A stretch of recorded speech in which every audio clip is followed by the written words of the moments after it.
I'm going to start off with a small video. Okay, nothing to do with me, just something I like, and it's a bit, you know, touchy-feely video.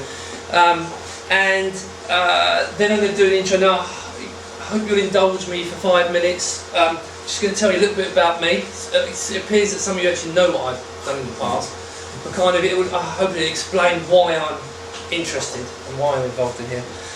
And then there'll be a little bit of a demonstration to show you what the hardware is capable at the moment. Okay, things will only get better with it. After that, basically, and this is cleared. Okay, you can come up and you can play with it. Anyone can do it. So I think you'll be hopefully impressed. Right, so what I'll do is I've got something. It's a video I absolutely love. This it chokes me up. So I'm just going to play this. Now you might think it's sentimental old bastard like me, but excuse my language. I do that occasionally. I forget that. I had nothing to do with this, but I absolutely love this.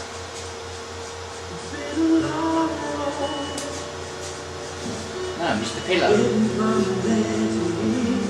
Oh, music. My time is finding me. I will see my dream come alive at night. I will touch the sky, and they're not gonna hold me down no more. No, they're not gonna change my mind.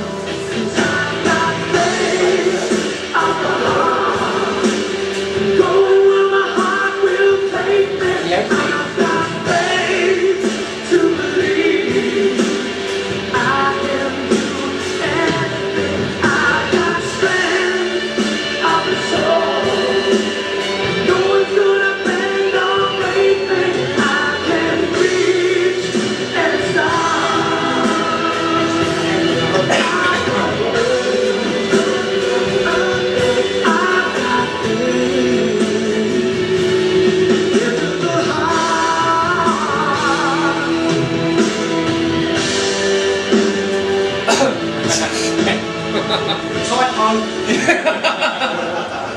I'm not too sure about that we're back a bit pissed a bit, but I kind of like that because I've got a bit of a history of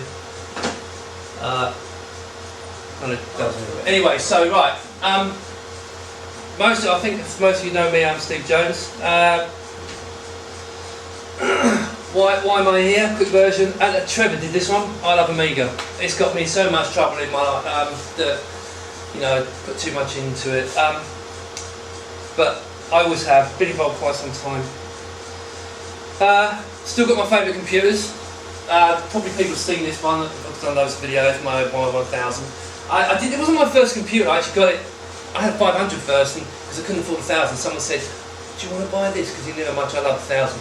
And I've had that. It's got to be 20 years, and still works. It's absolutely gorgeous. And I bought one of 3000. These are my two favourite Amigas. We can have a big discussion about what's the best computers. They're my two favourite Amigas. Always have been. So that's. Oh, there's my daughter there. I nicked her room. She's gone to university. She came back, so she wanted. Can I go on the web? So she's actually using the X1000 for doing all her studying and things. She didn't get any complaints. It was really good news. So she was using OW, which is good. So it didn't say a word. She just did all her work, and then. So I think she might be the first graphics student that was working on, which is nice. As I say, I'll keep this brief because I could waffle on this forever. The first product that I launched was this. If anyone remembers it, the A1500, the proper 1500. That silly bloody thing that Commodore did. The idea with this was to take a 500, increase it. I mean, you can see here there's a 590. You could put a GBP HD8, I think they're called. You could put Flicker Fixer in it, and I used to do a demo. I stand up and jump on it. But we used to go to show. Sorry? Yeah, what? You have no idea how strong this thing was. It was stunningly strong. I think I actually drove my car over it. It was so strong. And this is when I first bumped into the arseholes at Commodore, and I will say that they're absolute, because they hated our guts. Absolutely hated us. Anyway, so they brought out their 1500 to compete with us, and the funny thing was we only sold about 400 or 500, and we had bigger plans. This was the bigger plans. Most people haven't seen this. This was the thing that was coming next, and this basically this was the IQ1000, and this was just at the time, but if you remember Bodega Bay. None of the Germans had done these boards yet, but this board was a full Zorro backplane, CPU slot, video slot, and it was going to be sold in America, but it never got off the ground. They were going to order it, but things happened and kind of pear-shaped. So that one actually, unfortunately, never got off the ground, but that would have been kind of nice. I think actually what it might have been also affected things was the 3000 coming out, which was absolutely, because this was still on the 16-bit bus. This is the one that I'm most proud about of everything I've done, because the original idea was to take if some of you remember my power station, which is a funny little thing, it was like a power supply and a case to put drives in. It used to cost me about 25 quid in parts and sell it for 100 quid, and people loved it. But the next thing was actually, well, do you know what, I've got the case, why not put PC in it, Windows in it, and use it to accelerate the Amiga side of things, because lots of people at the time were working on Windows, and I used both machines, and a lot of people did. So we had this little video switcher card, which plugged into the board, and it mapped to the Amiga M. So when you switched, it would switch between all the Amiga modes, and then switching to the Windows mode. And we'd allow you to share all the drives, so all the Windows drives would appear over it, and we had custom. And originally it was written on serial. So then I went to Paul Nolan, some of you hopefully remember him. He wrote Photogenics, and I said to him, do you know what I'd really like? And we didn't know at the time, but I think this was like the first remote desktop, I think, and I'm not sure if there's one before it, but I'd never seen anything. And the idea was to put the Amiga's display in a window on Windows. And as you can see, because I turned up one day, we was running this over serial, to be fair, and I turned up one day and he's got all the boxes. So anyway, so that evolved into being Siamese RTG, which allowed, and it was actually quite fun. Even over serial, people were stunned, and then we went Ethernet.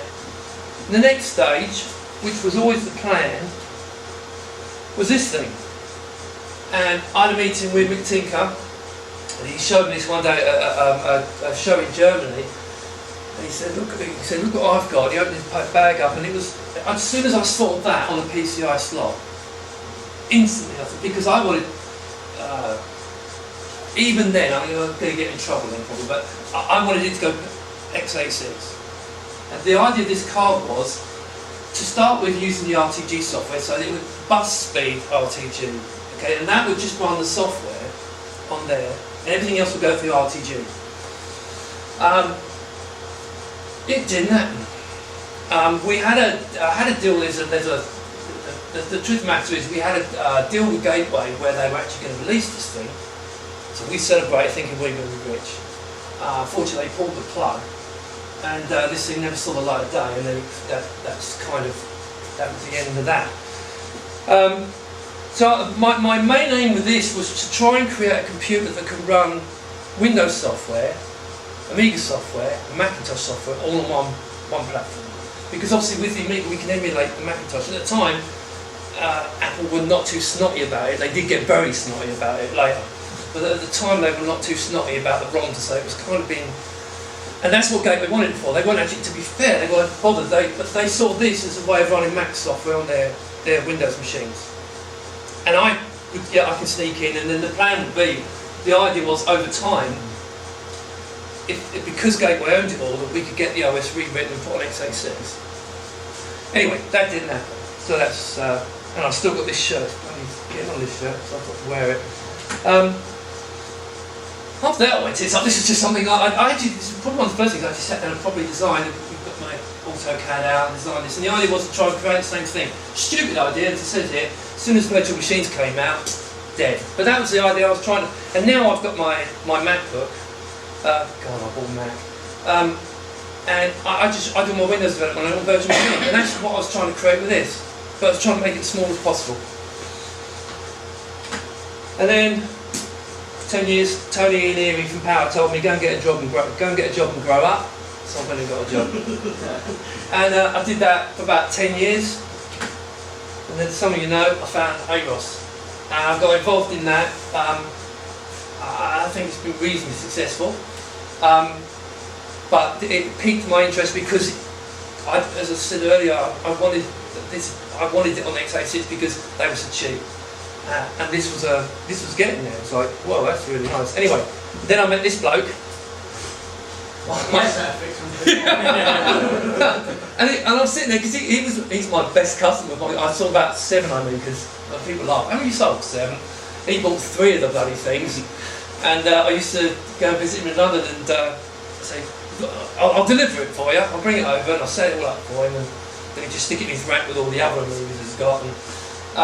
And he told me about this. I forget how long it was, a couple of years ago, 18 months ago, something like that. And as soon as he described what it was, I really got into it. And I said, please stick me on the beta list, the test list. As soon as you got one, I've really got to get into this. And I've heard people moan about the time it takes to get this out. If any of you see my videos, I put a thing on the end of the one with the X1000. It's like, do you know what? This guy's invested so much money, really so much money, and people have got the cheek to moan that it's a year over time. Okay, so I put him up there personally with like J Mine and all that. I really do. I know he's not the most technical necessary guy in the world, but talk about enthusiastic and actually put his money where his mouth is.